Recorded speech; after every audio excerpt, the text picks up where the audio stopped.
Party के आदिवासी सांसद खागेन मुर्मू जी को तो लहूलुहान कर दिया गया, उनके ऊपर जानलेवा हमला किया गया। A life threatening attack was done on mister Khagen Murmu जी।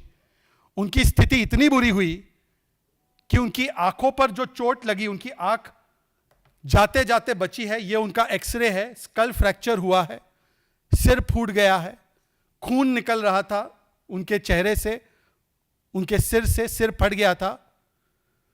यह एक्सरे है उनका, और फिर वो आईसीयू में है, बोलने की भी स्थिति नहीं है उनकी। और ममता बनर्जी वहां पर निर्ममता दिखाते हुए फोटो ऑप के लिए जाती हैं। 1 मिनट से कम वो वहां पे बिताती हैं और बाहर आकर वीडियो शूट करने के बाद कहती हैं कि बस कान पे थोड़ी सी चोट लगी है। यह है उनका एक्सरे, किस प्रकार से आंख उनकी just by a matter of, कह सकते हैं कि लिटिल बिट ऑफ सेंटीमीटर्स या मिलीमीटर्स से उनकी आंख जाते जाते बची है। यह ट्राइबल नेता है, बहुत वरिष्ठ आदिवासी समाज से यह हमारे नेता है और सांसद है। इनके अलावा हमने देखा कि हमारे चीफ विप शंकर घोष पर भी हमला किया गया, और शंकर घोष ने भी ममता बनर्जी के इस फोटो ऑप के बारे में खुलकर बताया है कि किस प्रकार से टीएमसी के कार्यकर्ताओं के नेतृत्व में यह एक स्पॉन्टेनियस नहीं बल्कि स्पॉन्सर्ड हमला था, ऑर्गेनिक नहीं बल्कि ऑर्गेनाइज हमला था, और वो उनके खिलाफ किया गया जो वहां पर उत्तर बंगाल में खासकर लोगों को राहत देने के लिए कटिबद्ध है और वहां पर जाकर रिलीफ के कार्य कर रहे हैं। एक ट्राइबल नेता पे हमला, हमारे चीफ विप पर हमला, और कल दोपहर शाम को भी आपने देखा है कि एक और हमारे विधायक मनोज कुमार ओरांव, जो आदिवासी समाज से ही आते हैं, उन पे भी यह हमला जानलेवा किया गया। उनके साथ साथ वहां पर महिलाओं को भी और सेंट्रल सिक्योरिटी फोर्सेस को भी नहीं बख्शा गया। और इसीलिए मैं कहता हूं कि आज टीएमसी का मतलब बन चुका है तालिबानी मानसिकता और कल्चर।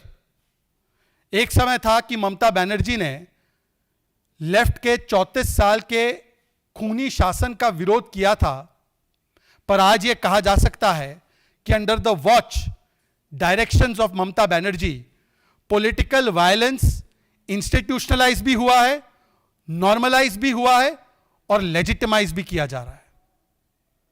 आप सोचिए, अगर एक सांसद, एक चीफ विप, एक एमएलए सुरक्षित नहीं है। 6 जनवरी 2024 को ईडी की टीम पर हमला हुआ, एक पूरी मॉब, टीएमसी द्वारा प्रायोजित मॉब उन पर हमला करती है, उनके साथ साथ सीआरपीएफ के जवानों पर हमला होता है। अप्रैल 2024 में एनआईए की टीम जब ईस्ट मेदिनीपुर में आतंकी गतिविधि के खिलाफ कार्रवाई करती है तो उन पर टीएमसी प्रायोजित हमला कराती है। सितंबर 2025 जब हमारे विधायकों की और चीफ विप की तो असेंबली में पिटाई कर दी जाती है, उनको किस प्रकार से वहां के मार्शल्स ने उठाकर पटक पटक कर फेंका।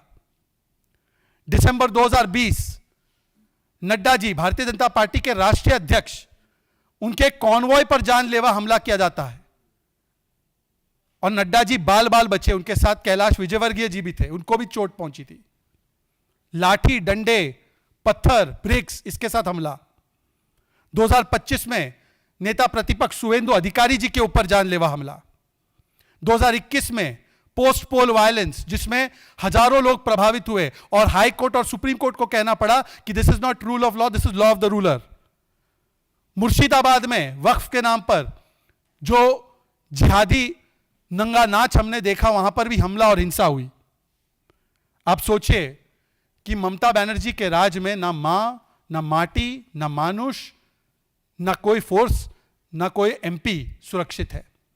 केवल सुरक्षित है तो माफिया, बमबाज और वोट बैंक की दुकान चलाने वाले जिहादी तत्व। घटनाक्रम हुई है। पश्चिम बंगाल की सरकार तो डिनायल मोड में है, डाइवर्जन मोड में है। ममता बनर्जी अपने टीएमसी के कार्यकर्ताओं को क्लीन चिट दे रही है। कुणाल घोष आकर कह रहे हैं कि यह जनता ने हमला किया, जबकि आइडेंटिफाइड है वहां के जो टीएमसी के लोकल लोग हैं, कोई खातून है, कोई और है, उनके नाम एफआईआर में दर्ज है। उनकी गिरफ्तारी आज तक नहीं हुई है, अभी तक नहीं हुई है, और उनके ऊपर कार्रवाई करने के बदले वहां पर जाकर उनको क्लीन चिट देने का काम ममता बनर्जी और वहां की सरकार और वहां के प्रवक्ता कर रहे हैं। पर सवाल सिर्फ टीएमसी की सरकार से नहीं है, आज सवाल और कुछ लोगों से भी पूछा जाना चाहिए। पता नहीं अभी तक राहुल गांधी भारत में लौट कर आए हैं कि नहीं आए हैं। लास्ट उनका जो लोकेशन बताया जा रहा था वो बोगोटा था।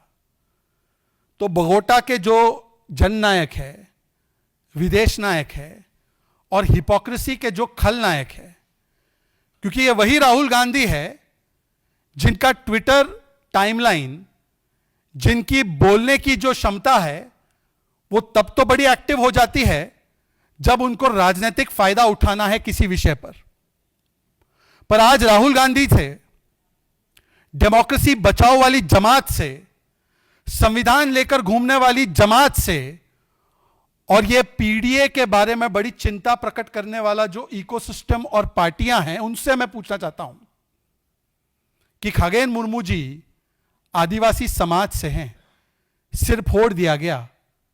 कितने ट्वीट किए, कितने बयान दिए राहुल गांधी जी आपने? मैंने चेक किया अभी प्रेस वार्ता में 2 बजे आने से पहले, आप भी चेक कर लीजिए, 0। जैसे उनकी एक प्रवक्ता कहती है, सुई पटक सन्नाटा, पिन ड्रॉप साइलेंस। फिर मैंने प्रियंका जी, क्योंकि प्रियंका जी तो भाई गाजा के मुसलमानों के लिए भी चिंतित होती हैं, बैग लेकर घूमती है वो, तो मैंने प्रियंका जी से ये अपेक्षा तो नहीं की कि वो बंगाल के प्रभावित लोगों के लिए, आदिवासियों के लिए, बाकी लोगों के लिए बैग लेकर घूमे, पर कम से कम एक ट्वीट तो डाला ही होगा। फिर से रिजल्ट आया, नो ट्वीट फाउंड, सुई पटक सन्नाटा। फिर मैंने सोचा कि मैं अभी जो नई नवेली अपने आप को सबसे बड़ा हितैषी बताती है आदिवासी समाज का, दलित समाज का, संजय सिंह और आम आदमी पार्टी, उनके यहां जाकर चेक कर लेता हूं। वही आया, no tweet found, no result found. Sonia Gandhi ji तो आर्टिकल लिख देती है पैलेस्टाइन पर, अच्छी बात है, लिखना चाहिए, अनइन्फॉर्म्ड ये सही, पर सोनिया गांधी जी का भी वक्तव्य नो रिजल्ट फाउंड।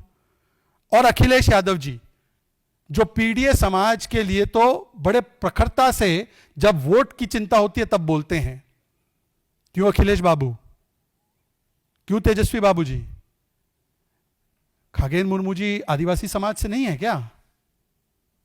हमारे विधायक आदिवासी समाज से नहीं है क्या? वो तो जनप्रतिनिधि है और वो तो जनता की सेवा के लिए गए थे।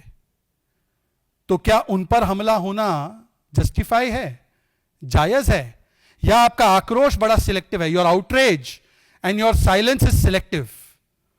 आप ट्राइबल पर तब तो बोल देते हो, आदिवासी पर तब तो बोल देते हो, अनुसूचित जाति जनजाति के वर्ग के लोगों पे तब तो बोल देते हो जब राजनीतिक सुविधा हो, पर जब राजनीतिक सुविधा ना हो, जब इंडिया अलायंस की सरकार हो और इतनी बड़ी घटना हो, तो no result found, pin drop silence, सुई पटक सन्ना।